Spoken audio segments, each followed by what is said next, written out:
여러분 안녕하십니까? 미국 연방대법원이 트럼프 대통령의 관세 폭탄에 제동을 걸면서 세계 무역 질서가 다시 요동을 치고 있습니다. 지난 1년간 전 세계를 압박했던 트럼프 대통령의 여러 관세 조치가 위법하다는 최종 판결이 나온 건데요. 판결 직후 트럼프 대통령이 기존의 관세 부과를 종료했지만 곧바로 전 세계에 새로운 관세를 발표했습니다. 우리 정부는 이미 타결된 한미 관세 협상의 틀을 지키면서 최대한 신중하게 대응한다는 입장인데요. 먼저 오늘 소식 알아보고 우리 기업과 경제에 어떤 영향이 있을지 하나하나 따져보겠습니다. 오상현 기자가 보도합니다. 1년 가까이 진행됐던 상호관세 무효 소송에 미국 연방대법원이 종지부를 찍었습니다. 대통령의 상호관세 부과는 위법이라는 최종 결정입니다.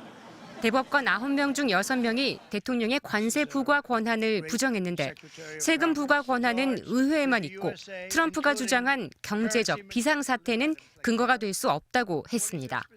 이로써 관세로 다른 나라들을 쥐락펴락했던 트럼프 대통령은 자신의 가장 강력한 무기를 더 이상 사용할 수 없게 됐습니다. 10에서 50%에 이르는 국가별 상호관세, 그리고 멕시코와 중국 등의 펜타닐 유입을 근거로 내린 이른바 펜타닐 관세 등은 즉각 효력을 잃게 됩니다. 다만 법원은 이미 받은 관세를 어떻게 할지에 대해서는 언급하지 않았습니다. 판결 직후 트럼프 대통령은 관세를 종료하는 행정명령에 서명했습니다. 하지만 곧바로 다른 무기를 꺼내들었습니다. 무역법에 근거해 약 사흘 뒤부터 10%의 관세를 전 세계에 새로 부과하겠다는 것. I will sign an order to impose a 10% global tariff under Section 122 over and above our normal tariffs already being charged. 미국 무역법 122조는 긴급한 경제 불균형 해소를 위해 150일, 약 5달 동안만 한시적으로 관세를 부과할 수 있도록 한 조항입니다. 여기에 상대국에게 보복 관세를 매길 수 있는 무역법 301조에 따라 주요 교역 상대국과의 무역 실태에 대해 조사에 착수하기로 했습니다. 상호관세 무효 판결을 우회할 수 있는 수단을 총동원해 국가별, 품목별로 관세를 다시 설계하겠다는 겁니다.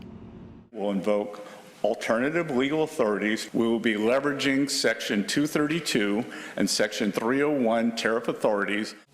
또 미국 대법원의 이번 판결은 상호관세와 별도로 자동차와 철강 등에 매겨진 기존 품목별 관세에는 적용되지 않습니다.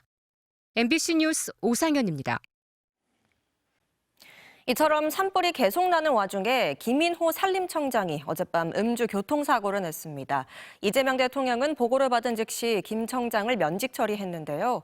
우리나라 산림을 관리하고 지키는 산림청장이 산불 조심 기간에 사고를 내 그 책임은 더욱 커 보입니다.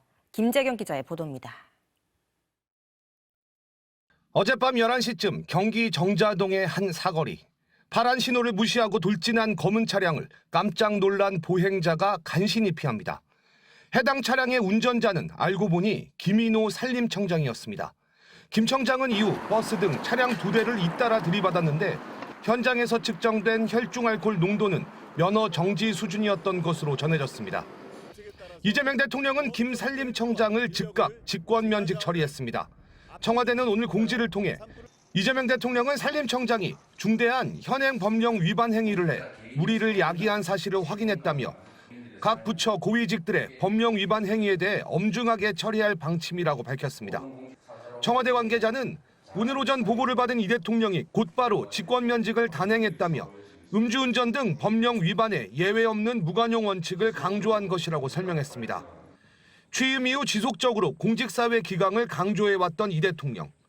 지난해 7월 수해 현장에서 음주 공무원들을 질타한 뒤 9월 인사혁신처에 지시해 음주운전을 중징계하도록 규정을 강화했고 최근 연말연시 참모진 회의에서도 공무원들의 음주, 성범죄 예방 등을 재차 강조했습니다.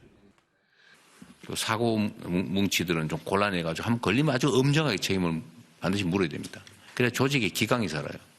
신상필벌이 정말로 중요하거든요. 잘못한 데 대해서 엄정하게 책임을 물어야 된다. 이걸 꼭 부탁드립니다. 오늘 면직된 김 청장은 학자 출신으로 더불어민주당의 정책위 부의장을 지냈고 성남시, 경기도의 정책 자문에 참여하며 이 대통령의 측근으로 분류되는 인물입니다. 하지만 산림청장 부임 6개월 만에 그것도 음주운전으로 낙마한 새 정부 첫 사례라는 불명예를 안게 됐습니다. MBC 뉴스 김재경입니다. 건조한 날씨에 강한 바람까지 불면서 오늘 전국에서 산불이 이어졌습니다. 충남 서산에선 산불이 국내 최대 석유 비축기지 근처까지 번지면서 한때 긴장감이 고조됐는데요. 5시간에 걸친 진화 작업 끝에 다행히 큰 불길을 잡았습니다. 원석진 기자가 보도합니다. 산등성이에서 거대한 연기 구름이 빠르게 뿜어져 나옵니다.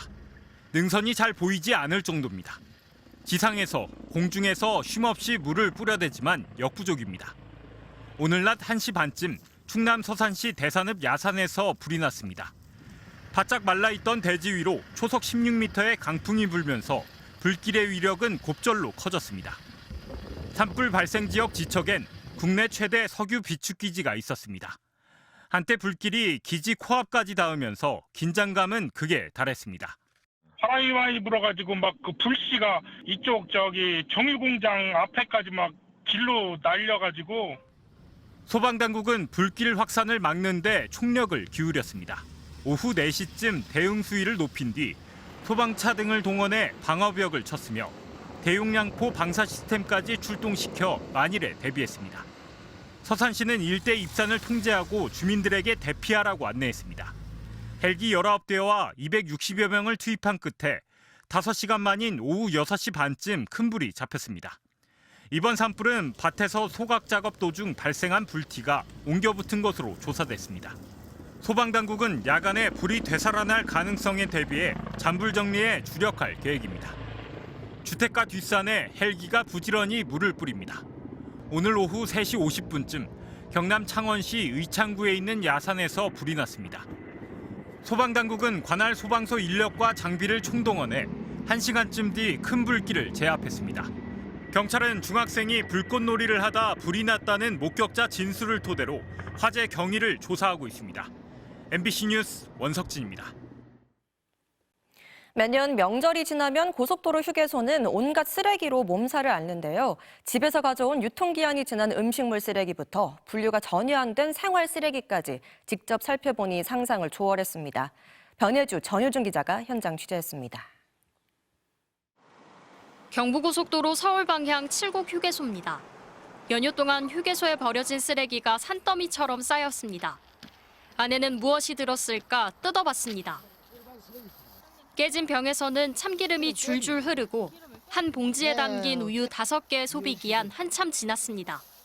이미 열어본 택배의 원래 목적지는 세종이었습니다. 집에서 차에서 가져온 쓰레기를 모아 버린 겁니다. 이게 전부 자기가 먹고 버린 거 차에서 나오는 거. 기저귀가 네, 애들도 있으니까. 이 적재함에는 쓰레기 20톤 정도를 쌓을 수 있는데요. 연휴 닷새간 나온 쓰레기 2배가 넘습니다. 경부고속도로 신탄진 휴게소. 휴게소에서 보기 힘든 인형과 신발이 보이고 말린 생선과 먹다 남은 떡도 눈에 띕니다. 가정에서 쓰는 일반 나무 도마 같은 것도 버리고 가시고 이번에는 처음 보는 방독면 같은 거. 환경미화원과 함께 휴게소 쓰레기를 분류해봤습니다. 플라스틱과 종이, 고철이 음식물 쓰레기와 뒤섞여 있어 분류가 쉽지 않습니다. 폐가전, 안마기, 그다음에 이것도 음식물 쓰레기, 처리 지내고. 일용직까지 투입해 환경미화원 여럿이 종일 쓰레기 분리 배출을 해도 버겁습니다. 가까운 졸음쉼터도 마치 쓰레기장을 방불케 합니다. 검은 봉투와 각종 쓰레기가 나뒹굴고 심지어 배설물까지 발견됩니다. 페트병에 담겨진 오줌이라든가 먹다 남은 캔이라든가.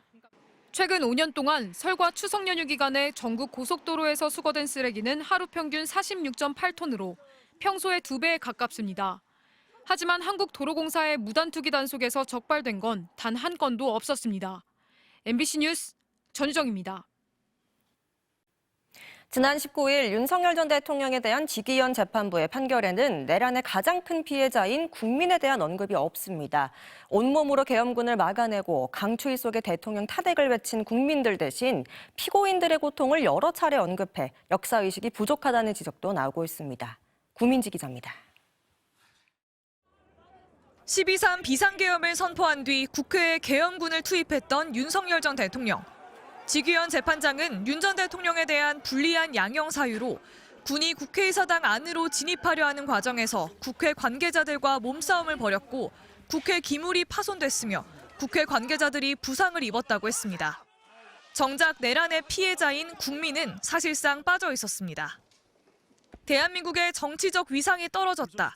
사회가 극한의 대립 상태라고만 언급했습니다. 앞서 한덕수 전 총리 1심 선고 재판부가 국민의 기본권을 침해한 중대한 일이라고 강조했던 것과 다릅니다.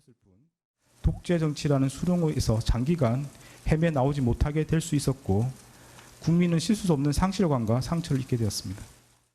이를 두고 한인섭 서울대 법학전문대학원 명예교수는 SNS에 비상계엄은 국가와 국민에 가한 가장 중대한 범죄인데 1심 판결은 국민 인권에 대한 언급이 없고 사회적 비용에 주안점이 있다고 비판했습니다.